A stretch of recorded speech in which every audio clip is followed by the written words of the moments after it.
Hello guys, আসসালামু আলাইকুম রহমতুল্লাহি বারাকাতু। আপনারা সকালে মহান আল্লাহ তাআলার রহমতে সুস্থ আছেন, নিরাপদে আছেন। আজকে আপনাদের মাঝে আমি যে একটি মেডিসিন নিয়ে আসলাম, স্কয়ার ফার্মাসিউটিক্যাল লিমিটেড একটি ওষুধ সাস্টেন 30 mg। এটি গ্রুপের নাম হচ্ছে ড্যাপক্সিটিন 30 মিলিগ্রাম। এটি প্রস্তুতকারক কোম্পানি সুনামধন্য কোম্পানি স্কয়ার ফার্মাসিউটিক্যাল লিমিটেড। মূলত আপনি এই সাস্টেন 30 mg কেন খাবেন বা কিভাবে খেতে হবে? অনেকেই আছে যে অনেক ধরনের ওষুধই খান, বাট কোন ওষুধে কি কাজ সম্পূর্ণ জানেন না।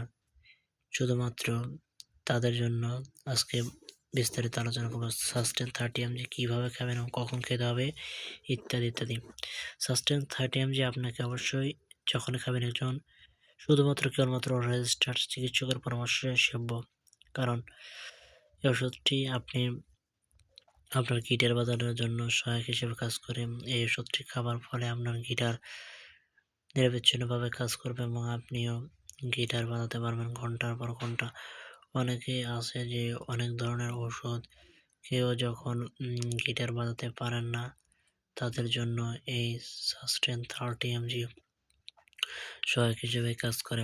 এই ওষুধটি আপনি যখনই খাবেন দেখা যাচ্ছে যে আপনার গিটার চাঙ্গা হয়ে যাবে এবং আপনি আগের তুলনায় 3 গুণ বেশি সময় নিয়ে গিটার বাজাতে পারবেন। বর্তমানে অনেকেই দীর্ঘ সময় গিটার বাজানোর জন্য অনেক ধরনের ওষুধই খোঁজেন, কিন্তু কোনো প্রকার ওষুধে যখন কাজ হয় না, তাদের জন্য এই সাস্টেন 30 mg সহায়ক হিসেবে কাজ করে।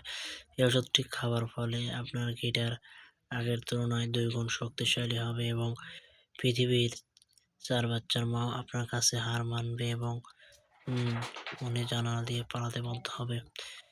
এবার আসি ডোজ ও পার্শ্ব প্রতিক্রিয়া।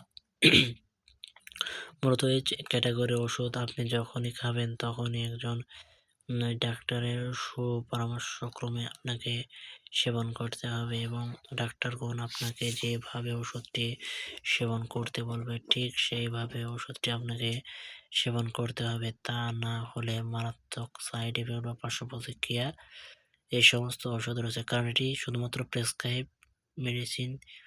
কারণ এটি আপনি যখনই খাবেন তখনই একজন রেজিস্টার্ড চিকিৎসকের পরামর্শক্রমে খেতে হবে।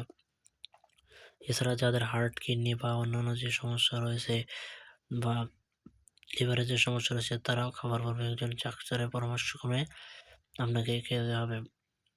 তা না হলে আপনি মারাত্মক সাইড ইফেক্টের সম্মুখীন হলেও হতে পারেন। তো বন্ধুরা, আজকের ভিডিও পর্যন্ত দেখা হবে অন্য একটি ভিডিও নিয়ে। সেই পর্যন্ত সবাই সুস্থ থাকবেন, নিরাপদ থাকবেন। সবাইকে আবার আসসালামু আলাইকুম রহমতুল্লাহ।